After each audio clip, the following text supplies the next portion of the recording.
Empezó siendo una alambrada.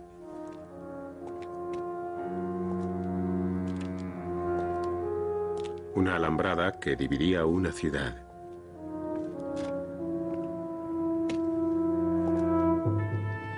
Que encarcelaba a sus habitantes.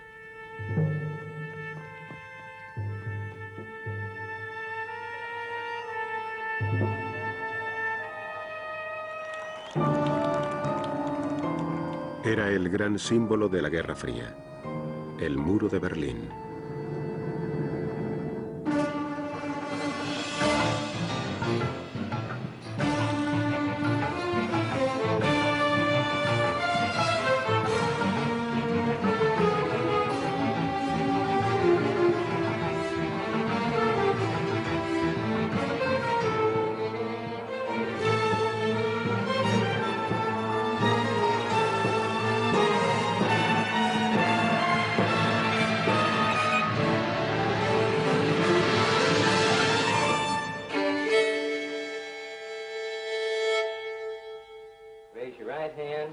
Memphis, Tennessee, marzo de 1958. Do solemnly swear that I will bear true faith and allegiance to the United States of America. Give us a room with a view of the beautiful Rhine. Elvis Presley llega a Alemania Occidental. The well-known guitarist has come to bolster NATO forces, in particular a 3rd U.S. Armored Division tank unit. I got those hot 2, 3, 4 occupation GI Blue. Alemania Occidental era la línea de frente de la OTAN a lo largo del telón de acero. Desde 1955 los estadounidenses adiestraban a un nuevo ejército germano. Algunos pensaban que eso podría significar que un dedo alemán apretase el gatillo nuclear de la OTAN. El rearme de Alemania reavivó las pesadillas para muchos europeos, sobre todo para los rusos. Las nuevas armas alarmaron a Alemania del Este, la República Democrática de Alemania. DDR hat ja nun versucht, verschiedene Angebote zu machen, eine Nuklearbewaffnung. La RDA hizo varias propuestas para impedir el armamento nuclear de Alemania Occidental, pero no obtuvo ninguna respuesta, ningún eco. La RDA se sentía directamente amenazada por las armas nucleares y aceptó que el ejército soviético, desplegado en su territorio, también contara con armas nucleares. Berlín, en el corazón de Alemania del Este, se encontraba bajo la ocupación conjunta de los exaliados de la guerra. Ahora en Berlín Oeste, 12.000 soldados británicos, norteamericanos y franceses estaban rodeados por 500.000 de soldados soviéticos y germano-orientales. El derecho de paso de Occidente estaba protegido por el acuerdo de las 4 potencias.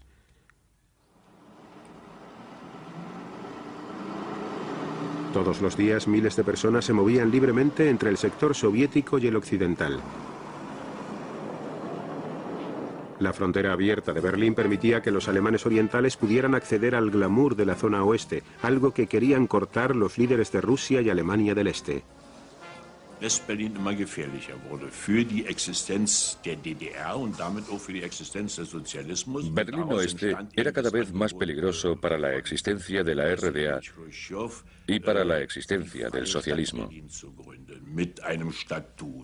Khrushchev propuso crear la ciudad libre de Berlín, con sus propios derechos, con su propia política exterior, su propia policía y unas fuerzas extranjeras simbólicas. Khrushchev opinaba que había que meter presión a los americanos. Y el sitio más evidente para ello era Berlín Oeste. Fue como una especie de terapia de choque por parte de Khrushchev, por así decirlo. En noviembre de 1958, Occidente rechazó la propuesta de Khrushchev sobre Berlín.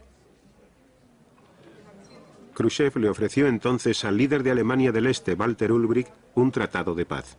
El tratado amenazaba los derechos de Occidente en Berlín.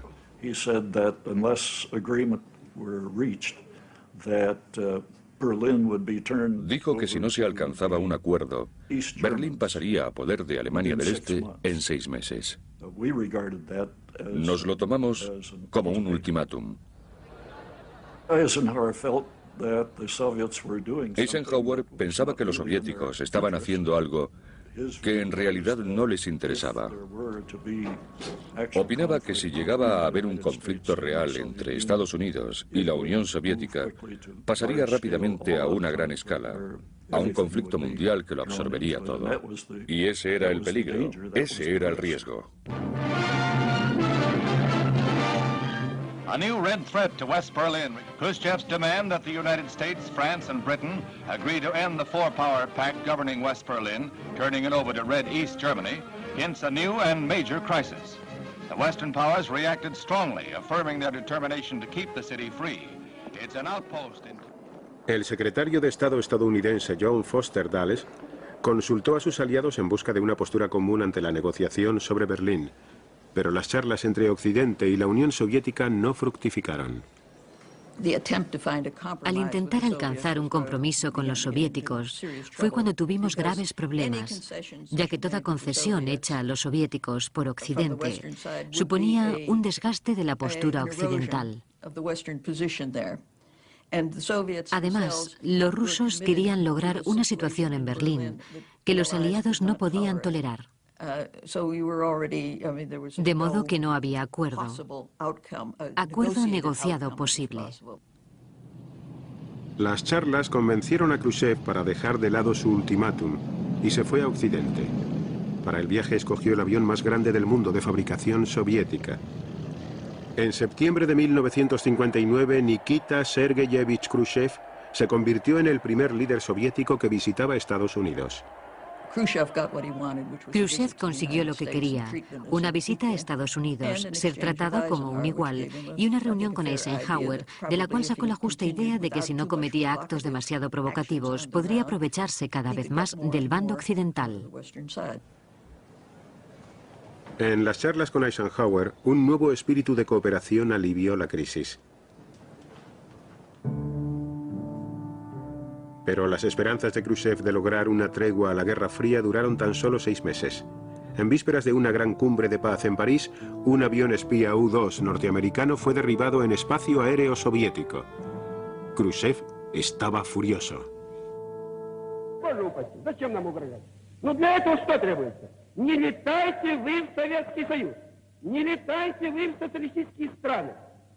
Уважайте суверенитет и знайте границу. Не знаете границу? Ударим. Ударим, обучим уму-разуму. La cumbre se vino abajo antes de empezar.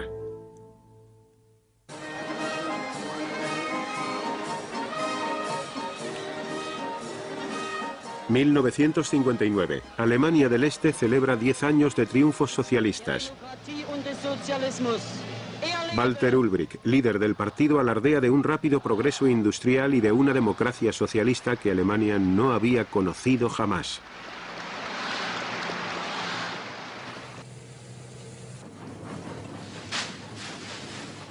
Las imágenes oficiales mostraban un paraíso para obreros y campesinos.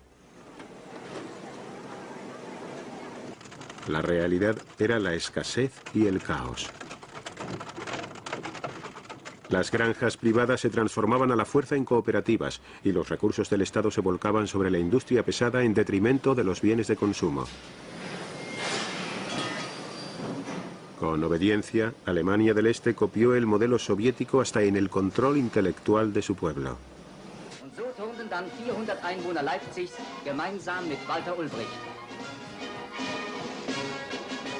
El país, según sus líderes, triunfaba a base de pura fuerza de voluntad.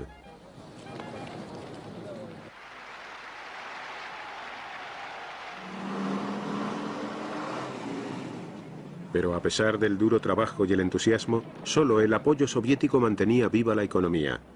Alemania del Este no podía competir con la creciente prosperidad de Occidente. La gente del Este miraba hacia el Oeste con lo que podría llamarse añoranza. Les hubiese gustado tener las mismas comodidades, los mismos bienes, las mismas oportunidades.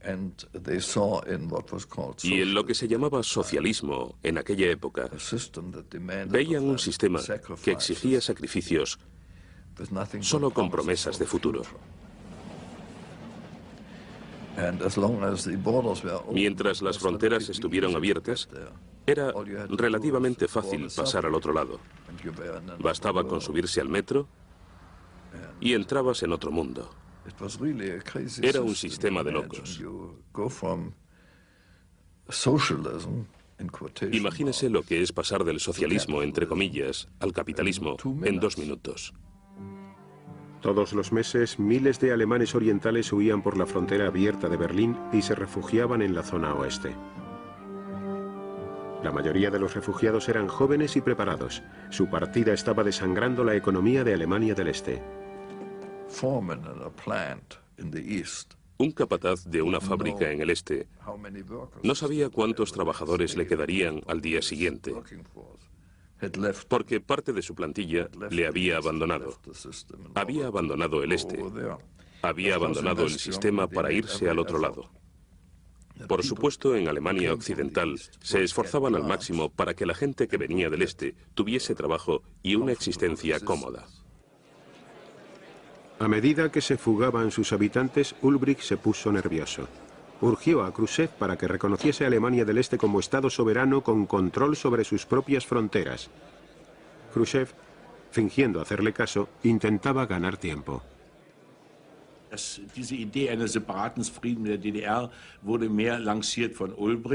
La idea de un tratado de paz independiente con la RDA fue iniciativa de Ulbricht, que quería firmar tratados fijos para vincular políticamente a la RDA con otros países.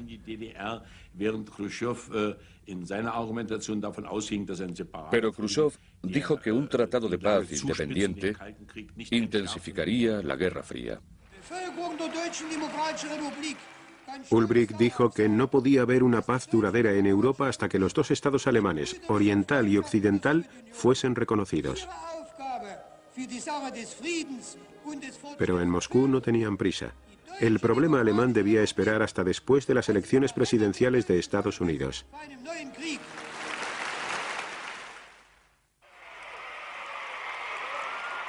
John Kennedy inició su mandato en enero de 1961. En su campaña había abogado por una política exterior más fuerte.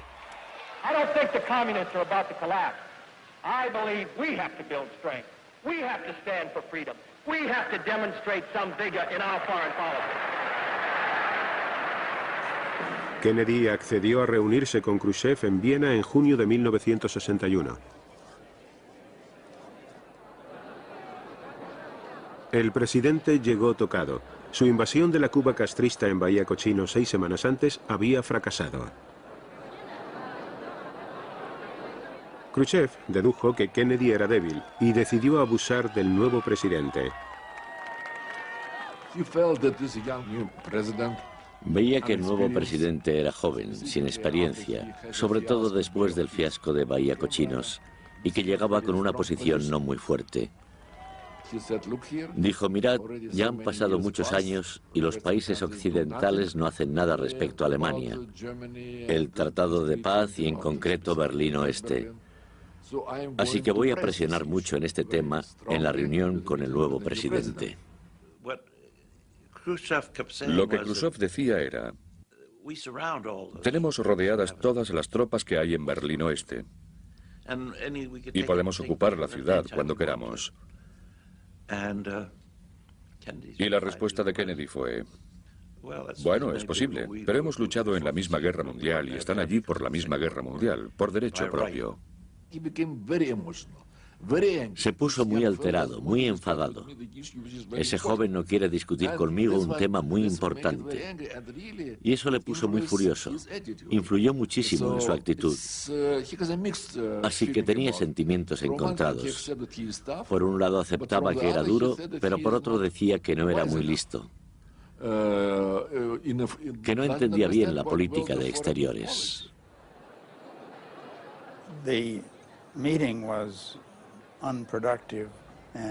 La reunión fue poco productiva Y cuanto más duraba, más evidente se hacía. Fue difícil, fue decepcionante. Nos dejó con una crisis en Berlín que seguía activa y que no había progresado nada. At the summer White House in Hyannisport, Massachusetts, Defense Secretary McNamara and Secretary of State Dean Rusk confer with President Kennedy on the increasingly ominous words and actions from Moscow. Premier Khrushchev's increase... Khrushchev había renovado su ultimátum y había aumentado el presupuesto de armamento soviético. Kennedy pidió a sus asesores que enumerasen las opciones militares de Estados Unidos. Era posible que solo hubiese dos alternativas: rendirnos o usar armas nucleares, lo cual podría muy bien significar la destrucción del este y el oeste. De modo que el presidente estaba ansioso por encontrar un término medio. En julio, Kennedy pidió al Congreso más fondos para defensa y llamó a filas a los reservistas. The source of world trouble and tension is Moscow, not Berlin. And if war begins, it will have begun in Moscow and not Berlin. For the choice of peace or war is largely theirs, not ours. Of all the presidents in this Cold War period, De todos los presidentes en el período de la Guerra Fría, creo que el que sufrió más el tema nuclear fue Kennedy. Se lo tomó muy en serio y a veces temía que el señor le hubiese puesto en la tierra para iniciar una guerra nuclear. Pero no estaba dispuesto a dejar Berlín al precio que fuera. It would be a mistake for others to look upon Berlin because of its location as a tempting target. The United States is there. The United Kingdom and France are there. The pledge of NATO is there. And the people of Berlin are there. It is as secure in that sense as the rest of us. For we cannot separate its safety from our own. Dejó muy claro que pensaba defender el estado de Berlín Oeste y la presencia de sus tropas.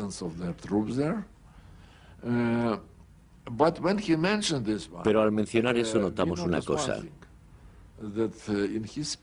que en su discurso decía que la línea que separaba Berlín Este y Berlín Oeste era una línea de libertad.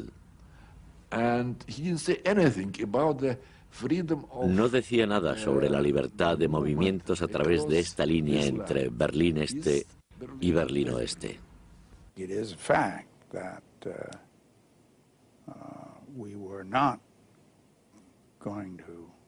Es un hecho que no pensábamos luchar por lo que los soviéticos hicieran en su lado de Berlín. Y es muy probable que Khrushchev comprendiese esa postura americana gracias al discurso de julio.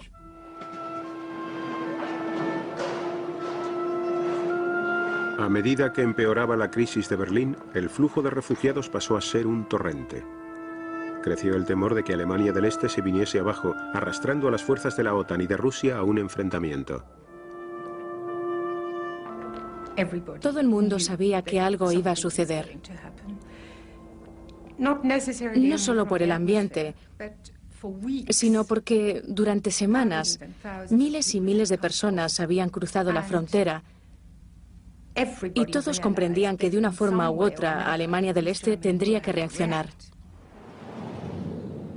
En julio, los alemanes orientales estaban desesperados. Suplicaron a los soviéticos que les dejaran atajar el flujo.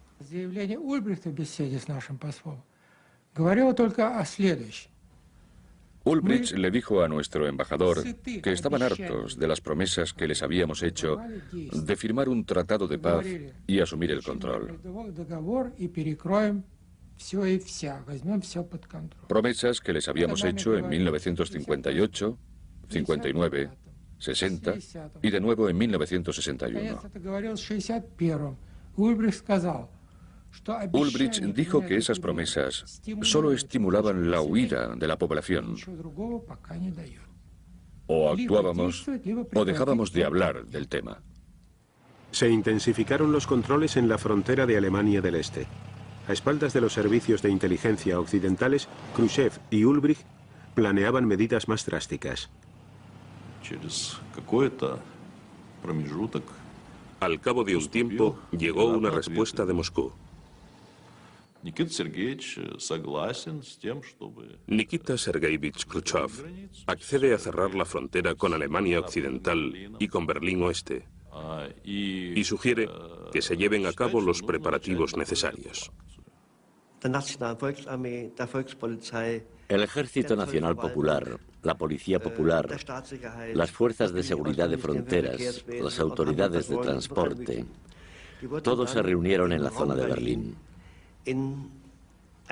Estaban bajo una vigilancia muy estricta y no podían ni llamar a sus familias. Ni siquiera tenían teléfono.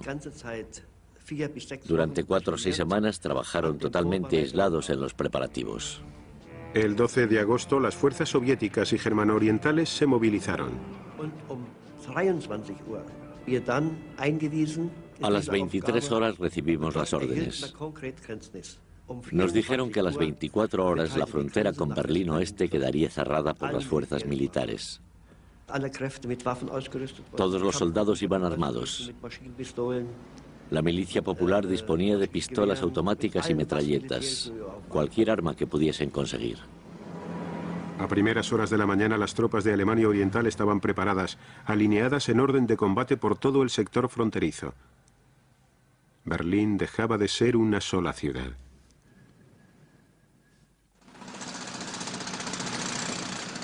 En la mañana del domingo 13 de agosto, los berlineses se encontraron con una ciudad dividida. Equipos de zapadores escoltados por soldados armados empezaron a erigir una alambrada por el centro. Khrushchev, preparing to this event, would have done everything to minimize, or rather to prevent, any military conflict between us and the United Al States. preparar esta maniobra, Khrushchev hizo todo lo posible por minimizar, o más bien prevenir, un conflicto militar entre nosotros y Estados Unidos y los países occidentales. En concreto, Khrushchev le dijo a Ulrich 2 días antes de esto que debía levantar este muro, pero que no debía infringir ni un centímetro de los derechos americanos y occidentales. Así que esperábamos una reacción muy fuerte, pero no esperábamos ningún enfrentamiento militar.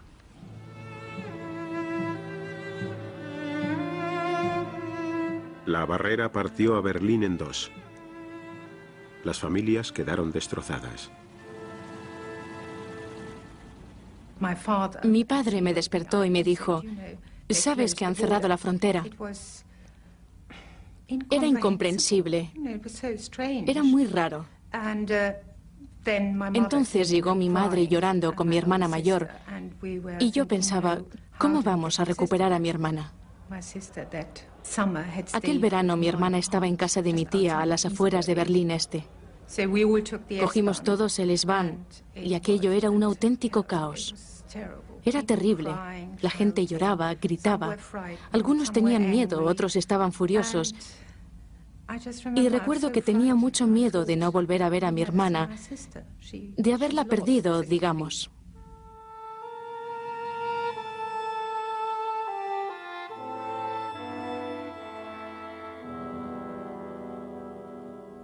Una pobre viejecita subió tímidamente los 3 escalones de una de esas trapos, que eran los puestos fronterizos de la Alemania del Este, y dijo, ¿cuándo sale el próximo tren para Berlín Oeste? La gente no se había enterado. Las primeras noticias se dieron a medianoche por la radio de Berlín Este, y esa gente había ido a la estación creyendo que podían ir a Berlín Oeste. Y jamás olvidaré el tono socarrón de aquel policía que le dijo, «Eso se acabó, abuela, ahora están todos en una ratonera».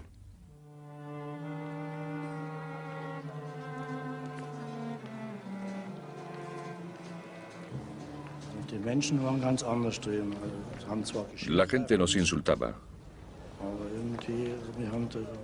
Creíamos que solo cumplíamos con nuestro deber, pero nos estaban increpando por todas partes. Los de Berlín Oeste nos gritaban y los manifestantes del Este nos gritaban.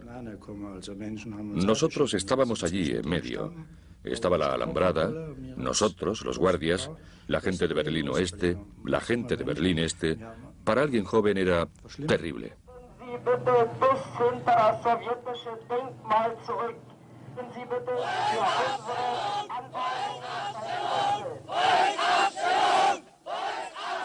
La rabia de los berlineses occidentales estalló y se manifestaron contra la división de su ciudad.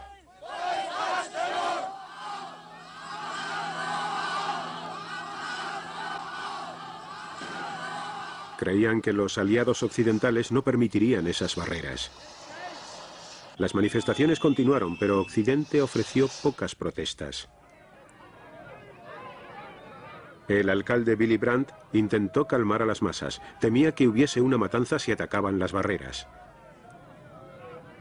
Los aliados no estaban seguros de cómo reaccionar. Los derechos de Occidente no habían sido agredidos. Dann waren wir enttäuscht. Der Bürgermeister hatte nicht mal geschafft, Estábamos indignados y también decepcionados. El alcalde no consiguió persuadir a los comandantes aliados para que hicieran ni la más mínima protesta. La gente no tenía muy claro qué estaba pasando.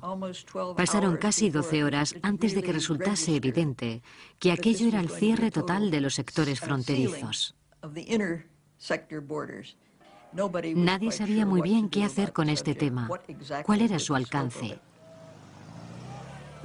El enfoque de todos los estrategas se basaba en la amenaza, en la posible necesidad de adoptar medidas militares para frenar un avance soviético sobre Berlín. Y de repente todos se sintieron aliviados al ver que los soviéticos habían dado con la forma de resolver su problema de los refugiados sin infringir los derechos aliados. Para los aliados, el cierre de la frontera estabilizaba la tensa situación de Berlín. Fueron los berlineses de a pie y sus familias los que pagaron el precio. En Berlín Este, un soldado vio su última posibilidad de escapar.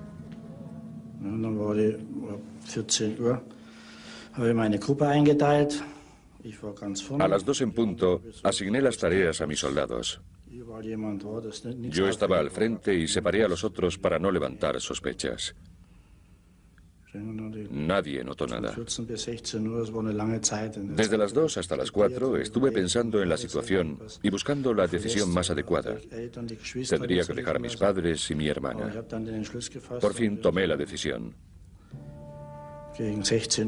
A las 4 en punto salté la alambrada. Ya estaba en el oeste, donde me recibieron con aplausos. Fui el primero.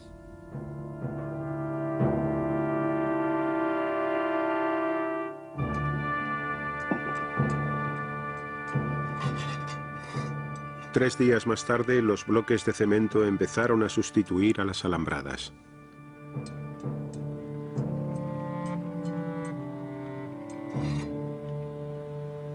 A lo largo de los sectores fronterizos se levantó el muro de Berlín, que partía la ciudad en dos.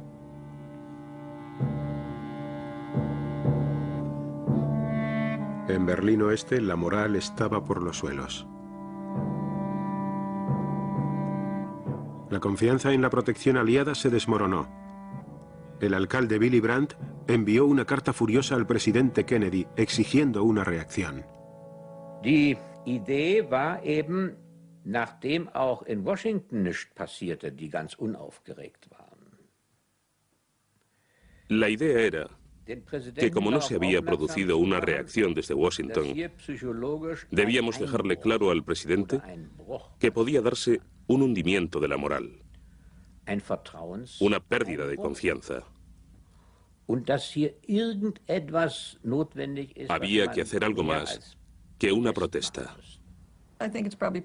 Creo que decir que estaba furioso es suavizarlo mucho. Se puso... Kennedy sentía que había demostrado estar preparado para ir hasta el borde de la guerra, puede que incluso más allá, por defender a Berlín. Y ahora estaba siendo criticado por no hacer nada, por, como alguien dijo, un simple alcalde. Pero Kennedy comprendió que se hacía necesario un gesto, una señal de que Estados Unidos seguía pensando defender Berlín. Ordenó un despliegue de fuerzas. Envió un convoy de tropas norteamericanas a Berlín por las autopistas de Alemania del Este.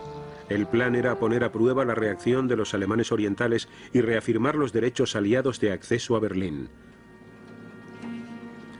Pararon a los estadounidenses y los contaron. Esperaron y los dejaron pasar.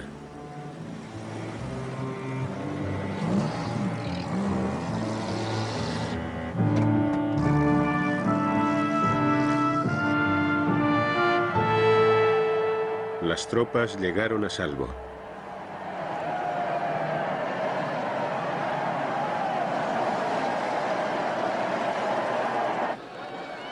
El vicepresidente estadounidense Lyndon Johnson voló hasta la ciudad como representante personal de Kennedy. Iba acompañado por el general Lucius Clay, héroe del puente aéreo berlinés. Johnson llevaba un mensaje del presidente Kennedy. He wants you to know that the pledge he has given to the freedom of West Berlin and to the rights of Western access to Berlin is firm.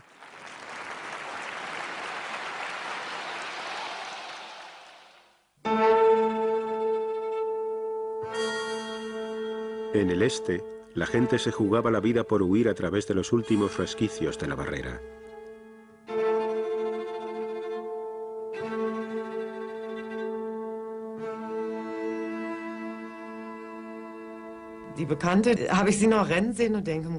De repente mi amiga echó a correr y pensé, Dios mío, no lo vas a conseguir.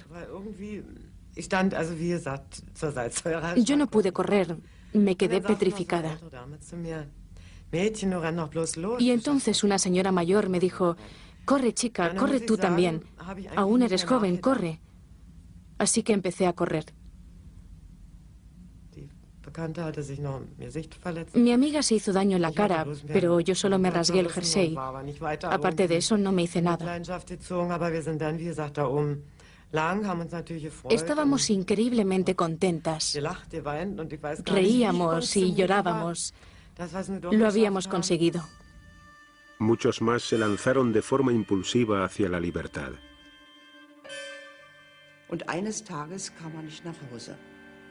Un día no regresó a casa. Le esperé y le esperé. No vino aquella noche ni al día siguiente. Y yo pensé, ¿qué habrá pasado? Entonces vino mi cuñado y me dijo, ¿no lo sabes? Está en el oeste. El mundo se me vino abajo. Tuve que recoger sus cosas en el trabajo. Era como coger las pertenencias de un muerto. Más tarde, Heinz Carstens ayudaría a su mujer a escapar.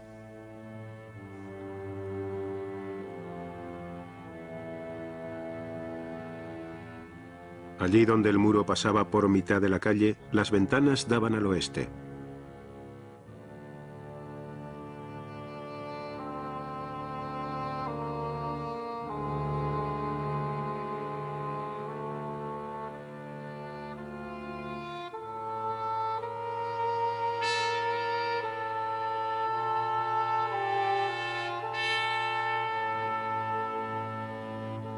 Ayudar a escapar a la gente pasó a ser una tarea rutinaria para los bomberos de Berlín Oeste.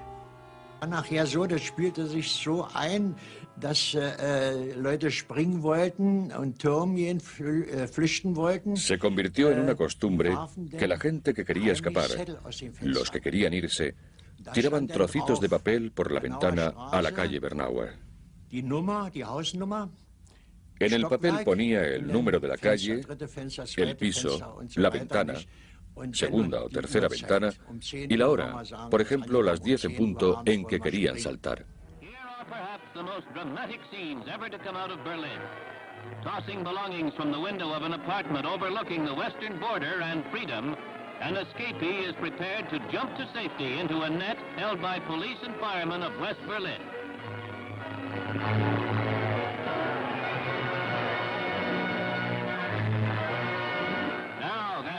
A rescue episode that is even more extraordinary. An attempt is being made by sympathetic Germans to assure the escape of a brave woman. While communist police try to pull her back through the window, below there is freedom's grip. A blood-chilling sequence that the News of the Day camera follows to its dramatic conclusion.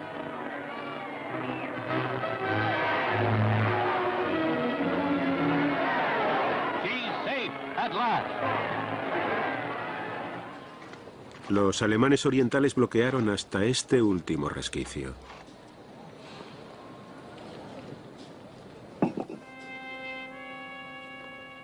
La gente cruzó lagos y canales, trepó a los árboles, se ocultó en coches, trepó por barreras en llamas. Cientos fracasaron, muchos murieron.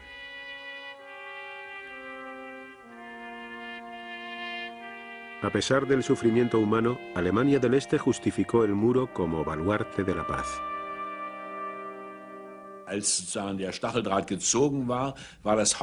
Cuando levantaron la alambrada, el principal argumento fue que se había logrado la paz.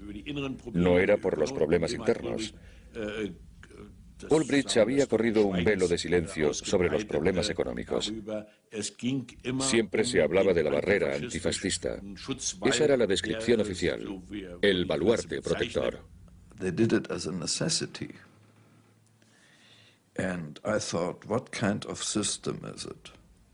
Lo hicieron como una necesidad. Y yo pensé, ¿qué clase de sistema es este? Que solo puede existir manteniendo a sus habitantes a la fuerza en su propia jurisdicción. El muro era un auténtico símbolo de la derrota, de la inferioridad.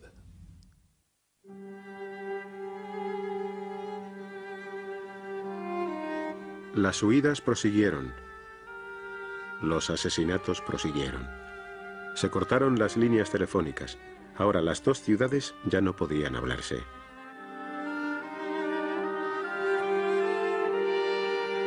En los pocos puestos fronterizos aliados la tensión era enorme. En octubre, un diplomático estadounidense fue parado por los guardias de Alemania Oriental cuando cruzaba para dirigirse al teatro en Berlín Este. Los estadounidenses decidieron crear polémica del tema y reafirmaron su derecho a la libertad de movimientos en Berlín. Lucius Clay volvió a saltar a escena. Según Clay, eran los soviéticos los responsables de Berlín Este, no los alemanes orientales, y estaba empeñado en que los soviéticos reconociesen su responsabilidad.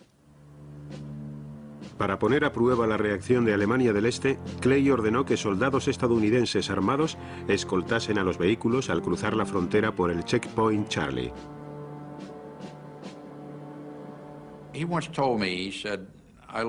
Una vez me dijo, algo que aprendí muy pronto en el juego de negociar con los rusos es que solo comprenden una cosa, que es la fuerza, el poder. Jamás debes negociar ni tratar con los rusos sin tener una posición de fuerza. Para reforzar su argumento, Clay puso a sus tanques junto a la frontera.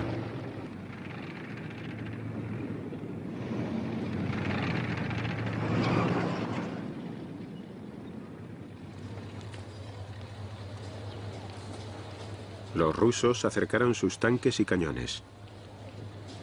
Ambos bandos se apuntaban mutuamente. Sonó el teléfono en el puesto de mando y dijeron, quiero hablar con el general Clay. Y yo contesté, no está, ¿quién es? Me dijo, soy el oficial de la policía militar de Checkpoint Charlie. Santo Dios, los rusos han desplegado sus fuerzas, tienen tanques. Me dijo, el globo está a punto de estallar, esto va a salpicar. La situación era peligrosa.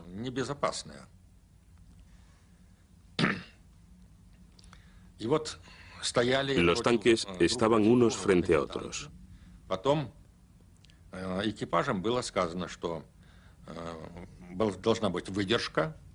Ordenamos a los soldados que se contuvieran, que no hiciesen la menor provocación. La gravedad del momento se intensificaba a cada hora que pasaba. Las fuerzas occidentales se pusieron en alerta. El mando aéreo entró en alerta. La OTAN entró en alerta. Se preparaban tropas por todo el mundo.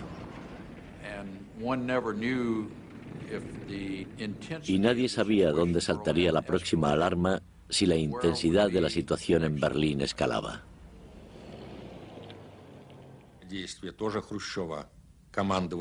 Khrushchev ordenó al jefe de las tropas soviéticas en Alemania que si los occidentales usaban la fuerza, debía responder con la fuerza.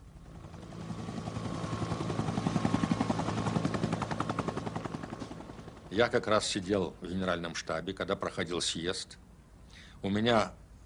Yo tenía un teléfono en un oído recibiendo información del cuartel general del ejército soviético en Alemania. El otro teléfono estaba conectado con el Kremlin. Nada más recibir la información, le transmití al Kremlin lo que sucedía en la Friedrichstraße. El presidente Kennedy le envió un mensaje a Khrushchev por el nuevo canal privado que se había abierto hacía tan solo un mes. Era un canal entre la Casa Blanca y Khrushchev. Y el presidente Kennedy le pidió a Khrushchev que diese el primer paso. Los americanos enviaron un mensaje. Decía, para que retiremos nuestros tanques sin quedar mal, ustedes deben retrasar sus tanques a cierta distancia. Nuestros tanques estaban a 200 metros de los americanos. El tanque soviético líder arrancó el motor y retrocedió unos 5 o 10 metros. Nosotros recibimos instrucciones para que los tanques americanos retrocediesen exactamente la misma distancia. No era razón suficiente para empezar una guerra.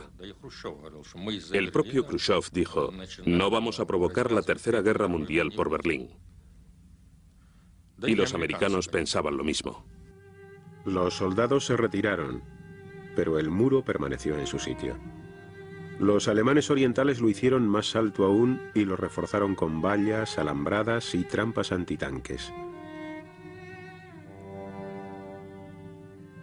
Durante el primer año, 50 alemanes murieron intentando cruzar al oeste. Uno de ellos fue Peter Fechter, de 18 años. Los soldados americanos se reunieron en un lado sin hacer nada.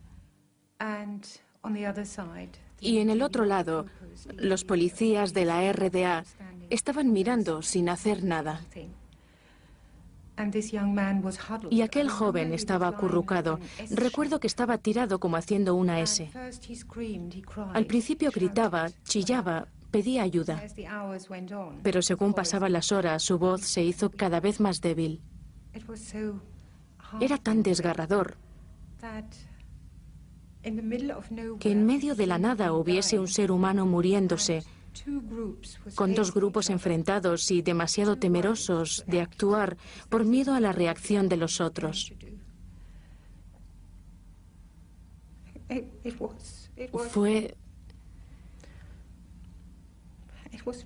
Fue realmente horrible.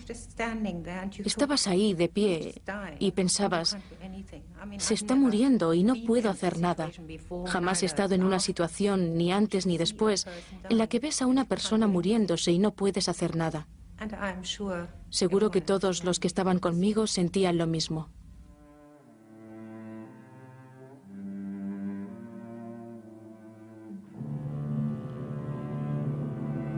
El muro era el símbolo supremo de la crueldad de la Guerra Fría y de la división de Europa. El mensaje era amargo. Occidente lamentará todo lo que suceda tras esa línea, pero no interferirá. The wall was a way out, really, for Khrushchev. En realidad, el muro fue una salida para Khrushchev. Y aunque el tema de Berlín siguió presente, ya no era un estado de crisis como antes del muro.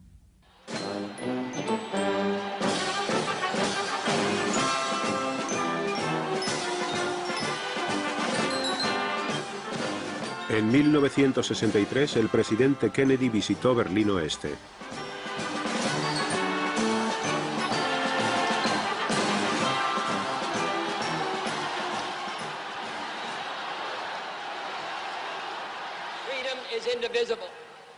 And when one man is enslaved, all are not free. When all are free, then we can look forward to that day when this city will be joined as one, and this country, and this great continent of Europe, in a peaceful and hopeful globe. When that day finally comes, as it will, the people of West Berlin can take sober satisfaction in the fact that they were in the front lines for almost 2 decades.